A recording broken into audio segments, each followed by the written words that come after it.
The David Pakman Show at davidpakman.com. Welcome to the bonus show. There is an interesting little situation developing in Poland where Poland has a proposed bill to outlaw the blaming of Poland for crimes committed during the Holocaust. So you might have heard of bills that block or ban Holocaust denial that exists in the world. And in Poland. And in Poland. This is a bill that would ban the blaming of Poland for crimes committed during the Holocaust. And Israeli Prime Minister Benjamin Netanyahu says that Israel and Poland have agreed to hold talks about this. And Israelis are apparently not pleased with this bill. And the argument that's being made here basically is, listen, Poland was a victim in World War II.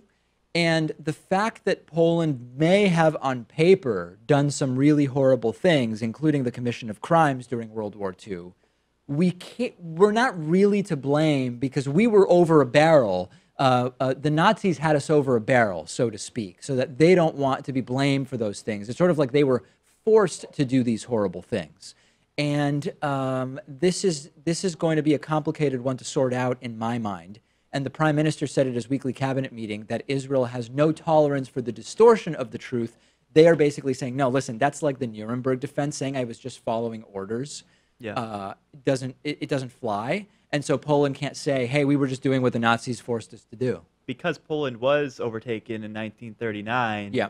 I mean, I don't necessarily associate them with the acts committed by the Nazis, and I don't find them at fault for the Holocaust. But then, I mean, you take a look at that period from 1939 to the end of the war in 45. Yeah. Could some of their leaders been working with Nazis, right? There were people that were perpetrating the acts as well. The argument is everybody was coerced, like at the individual level and at the country level. It was just they had no power whatsoever. Yeah. But it strikes me similar to the just following orders defense, which we've considered legally not a valid one. I guess over a 6-year period, there could be an argument to be made that you could be coerced or convinced into going along with what the German occupiers are telling you to do. Sure, yeah, that could be.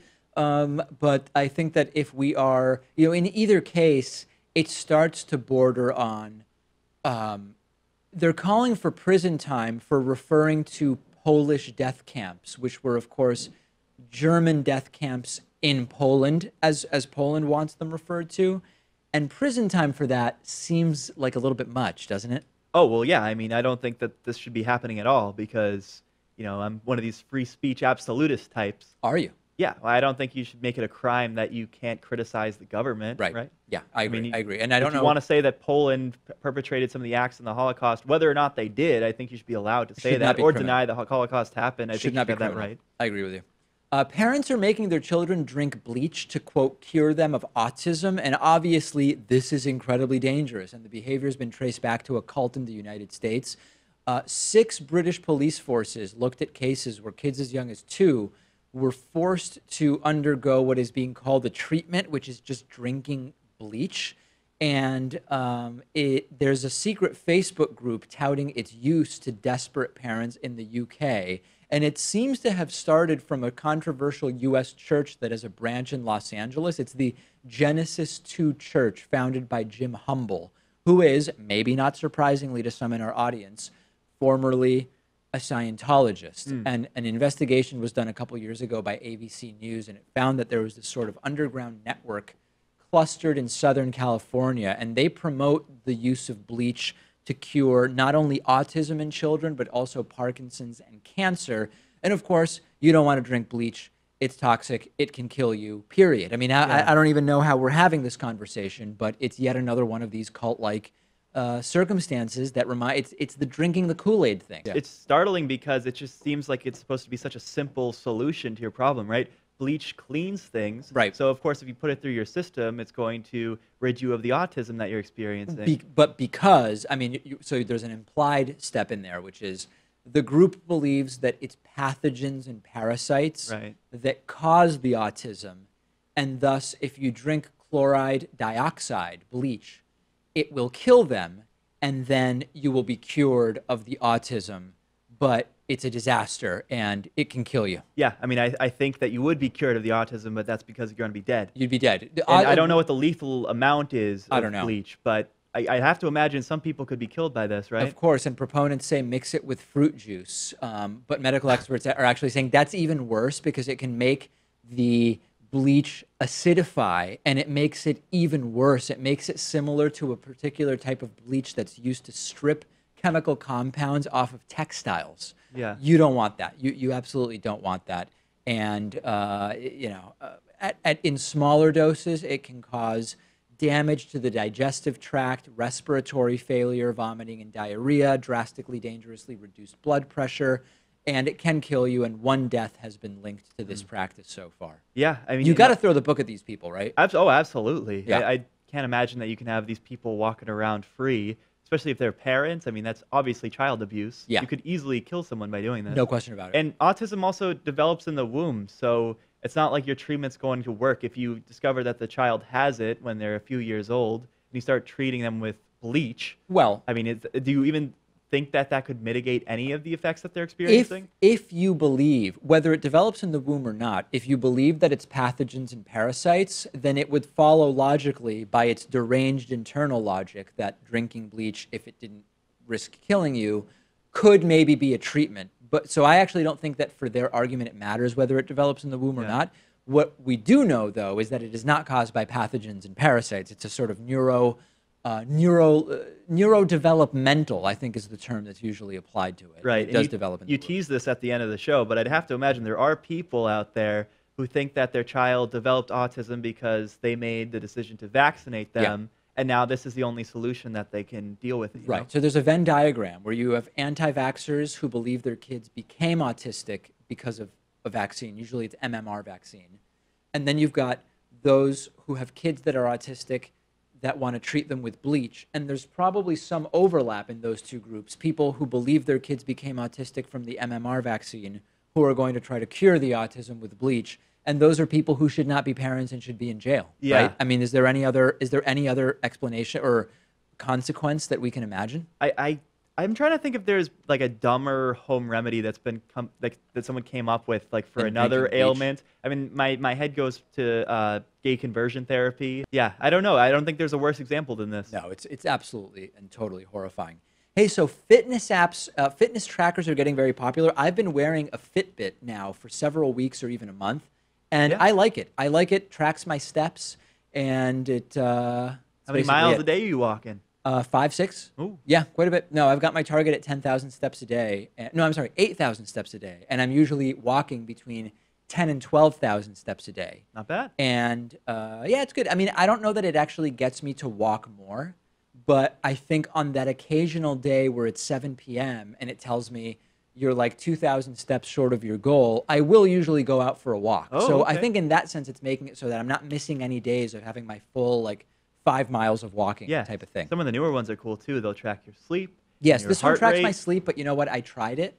And number one, because it's kind of a rubber material, it was like getting caught on my sheets, so it was not comfortable. And when I looked at the data the next day, it said that when I got in bed and started reading, it had me as asleep. Oh, because That's not useful to me. Yeah. It's only useful if it actually tells me when I'm sleeping. So I decided I'm not going to sleep with this thing. It's good to only have it on part of the day anyway. So I'm not using it for sleep tracking. But yeah, some of them do. Anyway, the story is not about me, but it is about how the app Strava is another fitness tracking app, step tracking app. And it has a daily visualization map where it shows you where have you been, and it tracks the activity of users using the app. And you can share that data. And it turns out that a lot of members of the U.S. military who are working overseas at bases that are supposed to not be publicly known were publishing where they were walking all these steps. And thus, it was possible to military analysts to figure out that's detailed enough that our adversaries could determine where our military bases are in places where they're not supposed to be publicly known. And that's a major problem. And now they're Yeah. figuring out how to immediately stop that. I think in most cases, it's publicly known where a military base is, and it's okay for people to know. I think they're more worried about specifically like the training regiments that Yes. the troops are going on. Exactly. So if like they're running around the perimeter of the base, maybe that could get in the wrong hands. Although I can't see directly how that would help the enemy. You know? what Yeah, I mean? I think in general, this is that idea of if we've decided that something isn't public, we don't want it being made public by people wearing fitness trackers and then publishing their data. It's not necessarily because you and I might imagine a particular way in which it becomes a risk or whatever. I think it's a much more general thing. But yeah, I think you're right that the general location of a lot of these is known, but the day-to-day movements and training might not be. And Yeah. the thing is, this could also apply in sensitive areas of conflict, if people are wearing their apps, their trackers, when they are deployed, for example. So I think Right. this is something that definitely is of concern to the military. We could argue how consequential it is, but I totally get why they're worried. And you may think that military service members would be more cognizant of the fact that they're wearing one of these devices and using the app. You might. But a lot of the times when you download an app, it'll just set by default that you've agreed to have your location be public information, and Yes. they can use it as they wish. And maybe not even by default, but it will tell you, in order for this thing to really work, you've got to give us these permissions or something like that. And then you say, well, yeah, I want the app to work, so I'm going to allow that. Yeah, I mean, I think the easiest thing to do is just to have the partnership between Strava and the federal government. Sure. To make sure that, none of the information within the general vicinity of that location can be made public. Yeah, well, even better, give them a back door. Give them a back door, and that's what the government always wants with these apps, right? And by the way, maybe they can also look up the location of other people who have nothing to do with the military. I'm sure everybody would love that. I'm sure there's Privacy a slippery advocates. slope argument to be made, but Yeah. I'm saying this is a very specific thing that I think we can treat pretty easily. But right? you are asking for a back door between a private company and the military. It's Monday, as if you couldn't tell. And we've got a full week of programs for you today. And we have the New England Patriots who will be playing in the Super Bowl on Sunday. I'm very, very excited. And maybe we'll talk about it again, but maybe we won't because the audience hates when we talk about it. We're going to talk about it. We are going to. Okay, very good. The David Pakman Show at davidpakman.com.